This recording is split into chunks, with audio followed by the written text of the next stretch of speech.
नमस्कार, मैं हूं आपके साथ प्रिया राय और आप देख रहे हैं हिंद भारत। बिहार विधानसभा चुनाव की तारीखों का ऐलान हो चुका है, जिसके बाद सियासत और गर्मा गई है।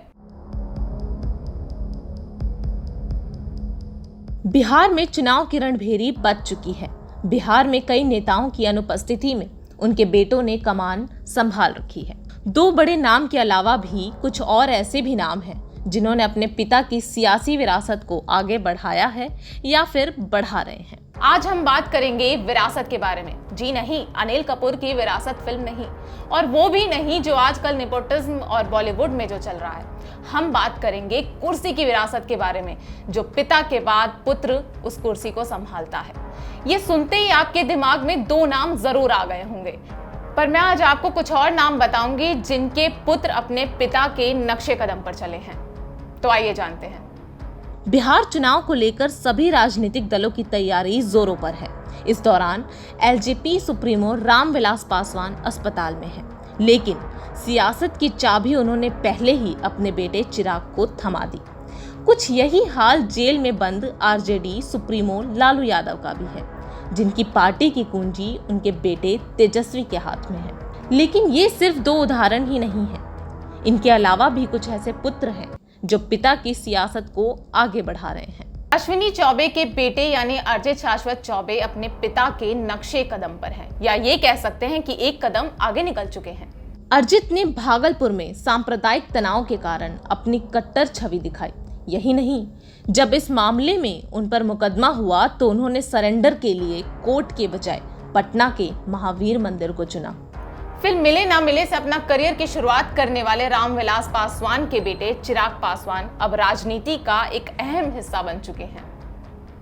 बिहार चुनाव के दौरान पिता रामविलास पासवान अभी अस्पताल में हैं, लेकिन चिराग ने उनकी सियासी विरासत को बखूबी संभाल रखा है। वो न सिर्फ पार्टी के अध्यक्ष बने, बल्कि फिलहाल उन्होंने एनडीए में रहते हुए मुख्यमंत्री नीतीश कुमार के खिलाफ ही मोर्चा खोल रखा है। बीजेपी नेता नवीन किशोर सिन्हा की मृत्यु के बाद उनके बेटे नितिन नवीन सियासत में आ गए। पहली बार पिता के लिए सहानुभूति लहर में उन्होंने बीजेपी के टिकट से चुनाव जीता। अभी तक नितिन ने इस सीट पर झंडा गाड़ रखा है।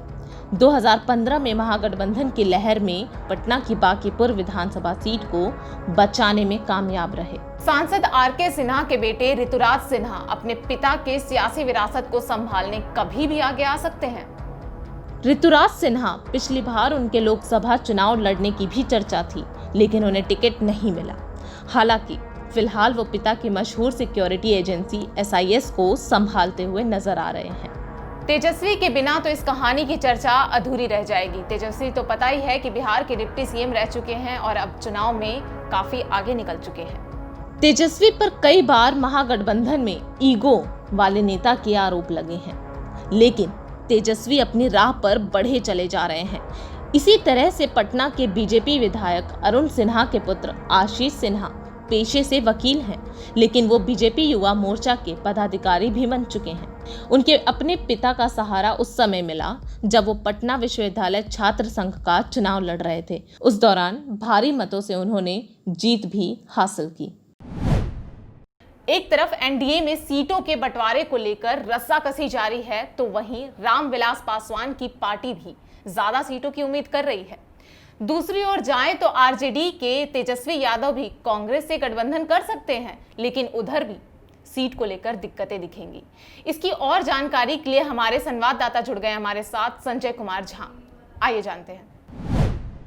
जिस तरह से चुनाव नजदीक आ रहे हैं और दोनों बड़े महागठबंधनों में अभी भी सीट को लेकर खींचातानी चल रही है, क्या है ये खींचातानी? ये खींचातानी कुछ नहीं है, बार्गेनिंग का खेल है। ये तो तय है कि बिहार में तीन प्रमुख राजनीतिक शक्तियां हैं। एक जनता दल यू है, एक राजद है और एक भाजपा है। इसमें से दो दल जिधर होगा उधर जीत होगी, लेकिन बाकी जो दल है वो कुछ किसी तरह से चाह रहे हैं कि हमारी सीट बढ़ जाए, हमारा काम ये बढ़ जाए, विधानसभा हमारी ताकत बढ़ जाए, लेकिन होगा वही जो ये तीनों दल चाहेंगे, उसके अलावा कुछ नहीं होगा वहाँ। सर, मेरा अगला सवाल ये होगा आपसे कि जैसे लालू प्रसाद यादव जी को बैकफुट पर कर दिया है आरजेडी ने, ठीक है, तो उसके बाद पोस्टर वॉर शुरू हो गया है। तो क्या है ये पोस्टर वॉर? कैसे ऐसे चुनाव में क्या ये जायज है पोस्टर वॉर खेलना? देखिए, पोस्टर वॉर खेलना तो अगर नैतिक रूप से कहें तो कुछ भी जायज नहीं है, लेकिन ये सियासत है। सियासत में ये पोस्टर वॉर पहली बार शुरू नहीं हुआ है, पहले भी चलता रहा है। लेकिन लालू यादव के साथ वहाँ की जो यादव कम्युनिटी है बिहार की, जो बिहार के टोटल वोट में 14% जिसका मतलब स्थान है, 14% वो रखता है अपने दादागिरी। तो और मैक्सिमम मुस्लिम जो कि 16% मुस्लिम वोटर हैं, इसमें से मैक्सिमम जो है लालू यादव के साथ अभी भी है। तो लालू यादव जी के परिवार को इग्नोर करना, चाहे आप पोस्टर वॉर कर लो चाहे कुछ भी कर लो, ये फिलहाल संभव नहीं है। ये एक प्रमुख राजनीतिक शक्ति है, चाहे लालू जी फ्रंट पे हैं या नहीं है कोई फर्क नहीं पड़ता है। उनका पॉलिटिकल वर्चस्व अभी भी है और आगे भी रहेगा फिलहाल। जी संजय जी, ये जो मुस्लिम पार्टी है और दलित वर्ग है, ठीक है सर, मुस्लिम वर्ग है जो दलित वर्ग है, उनका वोट कहाँ पर ज्यादा दिख रहा है? किस पार्टी को उनके वोट देने की बात हो रही है? देखिए, जहाँ तक मुस्लिम वोट है वो नंबर 1 में ये राजद को, ये राष्ट्रीय जनता दल लालू जी की जो पार्टी है उसको अभी भी जाए, यानी तेजस्वी यादव जी की ज्यादा उम्मीद है। जी। और जो कि 16% है। उसके बाद अब महादलित लगभग 20% है। तो महादलित वोट जो है ये ऐसा नहीं है कि चिराग पासवान या उपेंद्र कुशवाहा के साथ है, ये भी फिलहाल लालू और जदयू के साथ ही है, समझ गए ना आप? तो जो भी हो, लेकिन ये इनका मैक्सिमम मेजोरिटी जो है ये लालू और जदयू के साथ ही रहेगा, मुस्लिम और दलित वोट। संजय जी, कैसे कैसे मुद्दे उठाए जा रहे हैं वोट को ज्यादा अपने हक में लाने के लिए? तो मुद्दे की जहाँ तक ये भाजपा की अगर हम बात करें तो उनका तो नेशनल मुद्दा ही है। जो आपका पुलवामा वगैरह जो भी है, चीन है, पाकिस्तान है, भाजपा का यही मुद्दा चल रहा है। लेकिन बिहार में ये मुद्दा बहुत ज्यादा काम नहीं करेगा। वहाँ लोकल मुद्दा होता है या जातिगत मुद्दा होता है। संजय जी, जैसे कि तेजस्वी यादव ने एक बड़ा ऐलान किया है कि 10 लाख लोगों को रोजगार देंगे अगर उनकी पार्टी जीतती है, तो इस बात में कितनी सत्यता नजर आ रही है? इसमें देखिए, ऐलान करने से कुछ नहीं होता। तेजस्वी यादव को ऐसा ऐलान नहीं करना चाहिए। उनका ये उनका पोजीशन थोड़ा सा डाउन होगा। 10 लाख रोजगार वो कहाँ से देंगे? उनके पास उसका कोई विजन है, कोई उन्होंने कार्यक्रम बनाया है कि हम 10 लाख रोजगार देंगे? वो गलत बोल रहे हैं और वो बचपना कर रहे हैं। ऐसा नहीं बोलना चाहिए उनको। 10 लाख रोजगार तो केंद्र सरकार नहीं दे पाएगी, 1 साल में वो कहाँ से दे देंगे? उनका जो अपना जातिगत जो समीकरण है उस पर जाए तो ज्यादा ठीक रहेगा। अपने पिताजी के नाम पर वोट मांगे, ज्यादा ठीक रहेगा। संजय जी, जैसे कि अभी बात सुनने में आ रही है कि लालू प्रसाद के बड़े बेटे तेज प्रताप को, मतलब जो आरजेडी है वो उन्हीं के खिलाफ उनकी पत्नी को उतार सकती है मैदान में, यानी ऐश्वर्या राय को, तो क्या ये सच है?